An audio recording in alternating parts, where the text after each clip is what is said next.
Perkenalkan, nama saya Anggela Trisnawati, saya dari kelas A2 Manajemen Pagi, NIM 19104168997, mata kuliah Manajemen Operasi 2 dengan dosen Bapak Adi Mursalin SMM. Di video ini saya akan menjelaskan jawaban berkaitan dengan UAS Manajemen Operasi 2. Baiklah, saya langsung pada soalnya, yaitu pada bagian yang ke A, yang berkenaan dengan aktivitas mahasiswa di WA dan juga di Google Classroom. Pertanyaannya yang pertama, apakah Anda selalu hadir dalam kuliah manajemen operasi 2 dan mengapa? Saya selalu hadir dalam setiap pertemuan kuliah manajemen operasi 2. Alasannya saya mengikuti mata kuliah ini karena tentunya saya ingin memperoleh banyak ilmu terutama dalam manajemen operasi 2 yang sudah dipelajari lebih dalam dari manajemen operasi yang telah dipelajari pada semester sebelumnya. Lalu pertanyaan kedua, berapa kali Anda hadir dalam kuliah manajemen operasi 2 secara daring? Saya menghadiri kuliah manajemen operasi 2 secara daring sebanyak 14 kali. Lalu pertanyaan ketiga, apa-apa saja yang saudara pelajari selama saudara belajar manajemen operasi 2 secara daring dan manfaat apa yang saudara peroleh dalam mempelajari manajemen operasi 2 secara daring? Yang saya pelajari selama belajar manajemen operasi 2 yaitu saya banyak mengetahui apa-apa saja materi yang dibahas dan dipelajari dalam manajemen operasi, seperti sejarah dalam manajemen operasi, masalah metode peramalan dalam produksi, mempelajari soal-soal berkaitan dengan simple moving average, mempelajari materi peramalan, penugasan minimasi dan maksimasi menggunakan metode Hungarian, mempelajari masalah penguasaan, penugasan, supply chain, manajemen, dan materi just in time. Nah, manfaat yang saya peroleh sendiri ialah berupa ilmu yang mendalam lagi tentang manajemen operasi yang dapat membantu saya lebih memahami ilmu dalam bidang manajemen yang sangat berguna saat memasuki dunia kerja. Lalu pertanyaan yang keempat, apa tugas terstruktur yang diberikan oleh dosen saudara selama kuliah daring? Jelaskan tugas terstruktur Anda. Yang pertama, tugas strukturnya yaitu meringkas dan membuat video record tentang kuliah perdana MO lanjutan. Yang kedua, meringkas video tentang sejarah manajemen operasi. Yang ketiga, meringkas dan membuat video record tentang masalah metode peramalan dalam produksi. Yang keempat, mengerjakan soal simple moving average. Yang kelima, membuat video record tentang materi peramalan. Yang keenam, membuat video record tentang materi masalah penugasan dengan metode Hungarian, metode penugasan minimasi dan maksimasi. Lalu yang ketujuh, meringkas dan membuat video record tentang materi masalah penugasan. Yang kedelapan, membuat ringkasan dan video record presentasi dengan materi supply chain management di Google. Dan yang terakhir, membuat video record presentasi dengan materi just in time. Lalu yang kelima, pertanyaan kelima, bagaimana kuliah daring manajemen operasi 2 memberi kesan kepada Anda dan platform media apa yang digunakan oleh dosen dalam memberi kuliah manajemen operasi 2? Kuliah daring manajemen operasi 2 banyak memberi kesan kepada saya karena materi yang disampaikan sangat membantu saya dalam memahami mata kuliah tersebut, juga disertai dengan pemberian tugas yang dapat menambah dan mengasah lagi pengetahuan saya tentang manajemen operasi 2 serta platform media yang digunakan dalam penyampaian kuliah MO2 yaitu ada Google Classroom, ada browser, ada WhatsApp, dan juga YouTube. Lalu soal bagian B ini berkaitan dengan teori-teori manajemen operasi 2. Nah, di sini mahasiswa wajib menjawab dengan terinci dan tidak asal menjawab. Baiklah, saya langsung ke pertanyaan yang pertama. Jelaskan pengertian perencanaan produksi dan jelaskan bagaimana cara melakukan perencanaan produksi. Perencanaan produksi sendiri merupakan sebuah bentuk dari penentuan dari masa depan dari sebuah kegiatan produksi. Hal ini juga akan dapat memberikan kita bantuan di dalam melakukan pembuatan dan juga pengaturan dari lokasi produksi yang dimana akan menjadi lebih efisien dengan cara melakukan memfasilitasi dari kebutuhan yang akan selanjutnya diperlukan. Cara melakukan perencanaan produksi yaitu yang pertama ada melakukan routing. Nah, dalam merencanakan produksi, hal Yang pertama yang dilakukan adalah dengan melakukan routing. Routing sendiri merupakan proses penentuan jalur atau rute pekerjaan dan urutan operasi. Di dalam proses routing terdapat beberapa hal yang diperhatikan seperti kuantitas, kualitas produk, sumber daya manusia, mesin, bahan, jenis, jumlah dan urutan operasi manufaktur, tempat produksi dan lain sebagainya. Di mana dapat dikatakan pada proses routing ini adalah proses untuk menentukan apa, berapa banyak, bagaimana, dan di mana untuk menghasilkan suatu produk. Proses routing dipengaruhi oleh faktor sumber daya manusia yang ada dalam suatu bisnis untuk mengenali kebutuhan, keinginan, dan harapan konsumen. Selain itu, dengan melakukan routing dapat memberikan metode yang sangat sistematis untuk mengubah bahan mentah menjadi barang jadi. Hal ini dapat membuat proses perencanaan produksi menjadi tepat dan efisien juga karena sumber daya yang ada dapat digunakan secara optimal. Lalu yang kedua, melakukan penjadwalan.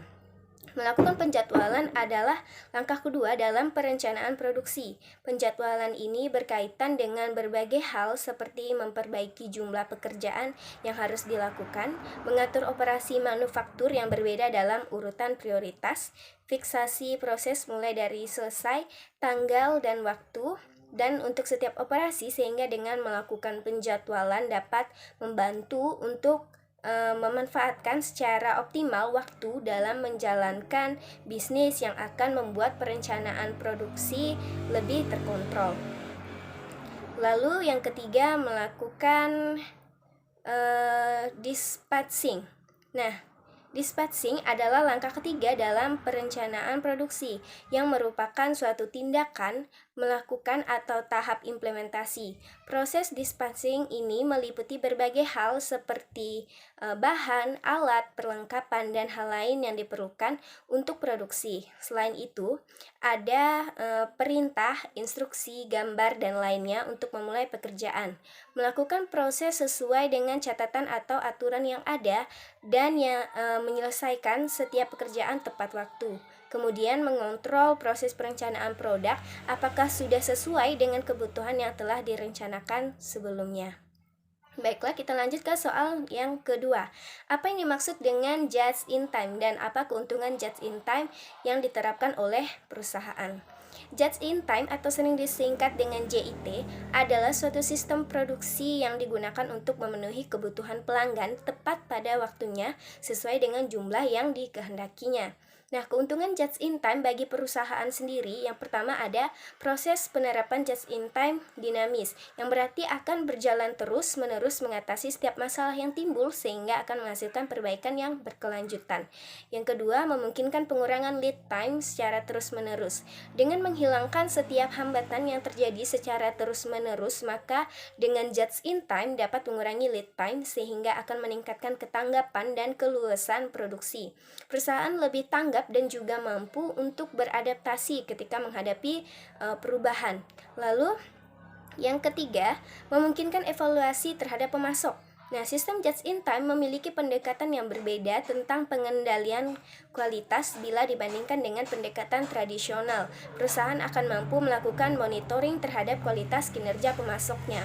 Pekerja tidak menggunakan waktu untuk menyortir produk baik, namun digunakan untuk mencegah terproduksinya bagian yang tidak baik.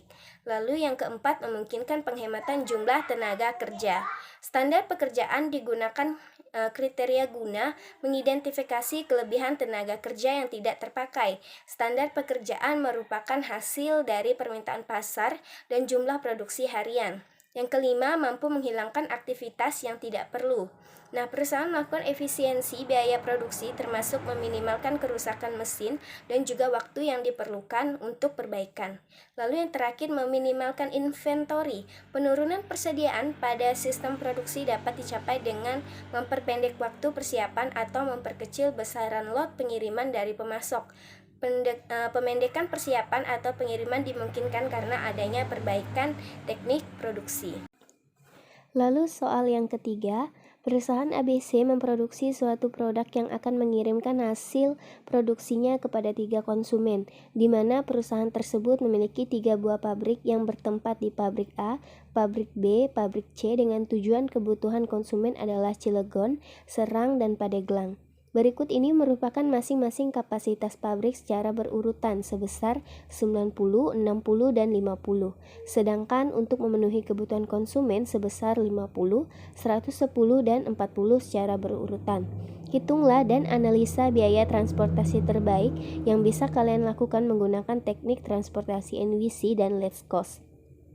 Adapun ongkos untuk setiap perpindahan dari pabrik menuju lokasi konsumen adalah sebagai berikut. Pabrik A ke Cilegon yaitu sebesar 20, pabrik B ke Cilegon sebesar 15, pabrik C ke Cilegon yaitu 25, pabrik A ke Serang yaitu sebesar 5, pabrik B ke Serang yaitu sebesar 20, pabrik C ke Serang sebesar 10, pabrik A ke Pandeglang yaitu 8, pabrik B ke Pandeglang sebesar 10, dan pabrik C ke Pandeglang sebesar 19. Baiklah, untuk yang pertama kita akan membahas NBC atau Northwest Corner Rule. Nah, penyusunan tabel alokasinya yaitu dengan cara pertama, jumlah kebutuhan tiap-tiap konsumen diletakkan pada baris terakhir. Yang kedua, kapasitas tiap pabrik pada kolom terakhir. Yang ketiga, biaya pengangkutan diletakkan pada segi 4 kecil. Untuk langkahnya yang pertama, kita mulai dari pojok kiri atas, yaitu pabrik A ke Cilegon. Di sini kita memiliki nilai 90 pada kapasitas pabrik dan juga 50 pada kebutuhan konsumen di Cilegon. Kita pilih nilai yang paling kecil yaitu 50. Jadi karena kebutuhan konsumen sudah terpenuhi, maka pabrik B ke Cilegon dan juga pabrik C ke Cilegon tidak lagi memiliki biaya. Tabelnya seperti ini. Lalu langkahnya yang kedua, kita masuk ke pabrik A ke Serang. Karena kapasitas pabrik 90 dari pabrik A ke Cilegon sudah terisi 50, jadi tersisa 40 di pabrik A ke Serang. Kebutuhan pabrik A sudah terpenuhi, maka pabrik A ke Pandeglang tidak lagi memiliki biaya. Lalu langkah yang ketiga, kita masuk ke pabrik B ke Serang. Karena kebutuhan konsumen Serang yaitu 110, maka dikurang 40 jadi biayanya sebesar 60 dan pabrik B ke Pandeglang tidak memiliki biaya lagi karena kapasitas pabrik sudah terpenuhi. Lalu kita masuk pada langkah yang terakhir, kita masuk ke pabrik C ke Serang. Total biaya pada konsumen di Serang yaitu 40 dan 60. Sehingga totalnya adalah 100, sehingga membutuhkan total biaya 10 lagi. Sedangkan kapasitas pada pabrik C adalah 50. Maka kita mengambil nilai terkecil yaitu 10 untuk ditempatkan di pabrik C ke Serang. Setelah mengetahui nilai pada pabrik C ke Serang, maka sisanya kita masukkan nilai 40 ke kolom pabrik C ke Pandeglang, sehingga kebutuhan konsumen dapat terpenuhi dan kapasitas pabrik terpakai. Jadi total biayanya yaitu 50 dikali 20 ditambah 40 dikali 5 ditambah 60 dikali 20, 10 dikali 10 ditambah 40 kali 19 sama dengan 3.260. Lalu selanjutnya kita mencari least cost atau biaya terendah. Nah, cara penyusunan tabel alokasinya yaitu dengan cara pertama, alokasi dimulai dengan mencari biaya yang paling kecil. Kedua, alokasi disesuaikan antara kapasitas dan kebutuhan nilai. Dari alokasi dilihat dari nilai terkecil antara kapasitas dan kelebihan. Yang ketiga, proses diteruskan sampai dengan jumlah alokasi kebutuhan dan kapasitas mencapai maksimum. Langkah pertama penyelesaian menggunakan metode Let's Cost ini ialah kita melihat biaya terkecil. Nah, di sini dapat diketahui nilai terkecil adalah 5 pada pabrik A ke Serang. Maka kita bandingkan kapasitas dan kebutuhan. Di sini yang terkecil adalah kapasitasnya yaitu 90, maka dapat kita masukkan nilai 90 pada pabrik A ke Serang. Lalu langkah yang kedua, kita memilih nilai terkecil lagi yaitu 10. Kita ambil yang pabrik C ke Serang. Kita masukkan 20 karena kebutuhan konsumen Serang sisanya 20 lebih kecil daripada kapasitas pabrik 50, sehingga kebutuhan konsumen Serang sudah terpenuhi. Lalu langkah yang ketiga, selanjutnya cari nilai terkecil lagi yaitu 10 pada kolom pabrik B ke Pandeglang. Lalu kita bandingkan kebutuhan dan kapasitasnya. Ternyata kebutuhan memiliki nilai terkecil yaitu 40, sehingga kita dapat memasukkan nilai 40 pada kolom pabrik B ke Pandeglang. Lalu pada langkah yang keempat, kita tinggal masukkan saja pada kolom pabrik B ke Cilegon, kita dapat masukkan 20 agar kapasitas pabrik B terpenuhi. Lalu langkah yang terakhir, pada kolom pabrik C ke Cilegon, kita masukkan 30 agar kapasitas pabrik dan kebutuhan konsumennya terpenuhi. Jadi, total biayanya menggunakan metode Let's Cost yaitu 90 dikali 5 ditambah 20 dikali 15 ditambah 40 dikali 10 ditambah 30 dikali 25 ditambah 20 dikali 10 sama dengan 2100. Lalu selanjutnya pada bagian yang ke C, yaitu bagian C berkenaan dengan video-video yang berkenaan dengan manajemen operasi 2. Pertanyaannya, setelah mahasiswa menonton video-video manajemen operasi 2 ini, mahasiswa diminta untuk menjelaskan judul video yang ditonton dan makna judul video tersebut menurut versi mahasiswa. Teori-teori yang dijelaskan oleh pembicara dalam video tersebut dan manfaat juga wawasan yang diperoleh setelah menonton video-video manajemen operasi 2 yang mahasiswa tonton. Nah, baiklah, untuk video yang pertama dengan judul videonya yaitu materi just in time, dan makna dari judul video ini adalah untuk memaparkan dan menjelaskan tentang sistem produksi tepat waktu yang diperlukan perusahaan agar dalam menjalankan bisnis dapat berjalan secara baik dengan memanfaatkan waktu serta strategi sebaik-baiknya. Lalu, teori-teori yang dijelaskan dalam video ini yaitu pertama, pengertian dari just in time, kedua, perbedaan just in time dan konvensional, lalu ada manfaat just in time, lalu ada prinsip dalam just in time, asal dan sejarah just in time, dan yang terakhir kunci utama just in time. Lalu manfaat dan wawasan yang diperoleh dari video ini. Nah, manfaatnya adalah saya memperoleh gambaran mengenai model just in time yang digunakan dalam perusahaan sehingga dapat membantu untuk menambah wawasan mengenai model just in time yang berguna dalam implementasi perusahaan nasional maupun perusahaan swasta. Lalu untuk video yang kedua, judul videonya yaitu metode transportasi NBC atau Northwest Corner, Let's Cost and FAM atau Vogel Approximation Method. Nah, makna dari judul video ini adalah untuk menjelaskan tentang metode transportasi yang merupakan suatu metode yang digunakan untuk mengatur distribusi dan sumber-sumber yang menyediakan produk yang sama ke berbagai tempat tujuan secara optimal dengan biaya yang murah. Nah, teori-teori yang dijelaskan, yang pertama, metode Northwest Corner atau NBC yang merupakan salah satu metode transportasi yang paling mudah dilakukan, tetapi hasilnya belum tentu optimal. Dalam metode NBC ini, sumber dan lokasi tujuan diurutkan dari sisi kiri kanan dan dari atas ke bawah dalam peta data matriks. Lalu, yang kedua ada metode Let's Cost, merupakan salah satu teknik solusi dalam transportasi. Metode ini didasarkan pada aturan atau pengalokasian normatif dari persediaan dan kebutuhan sumber-sumber dari suatu matrik transportasi tanpa perhitungan besar-besaran ekonomis. Lalu yang ketiga ada Vogel Approximation Method atau FAM, adalah salah satu metode yang sering digunakan untuk mencari biaya minimum pada persoalan transportasi. Lalu manfaat dan wawasan yang saya peroleh dari video ini yaitu saya memperoleh gambaran mengenai metode transportasi yang digunakan dalam perusahaan untuk merencanakan pengiriman produk dari sumber-sumber ke tujuan sedemikian rupa untuk meminimumkan total biaya transportasi dengan kendala-kendala yaitu setiap permintaan dan persediaan terpenuhi dan sumber tidak mungkin mengirim komoditas lebih besar dari kapasitas sehingga dapat membantu untuk menambah wawasan mengenai metode transportasi yang berguna bagi suatu perusahaan.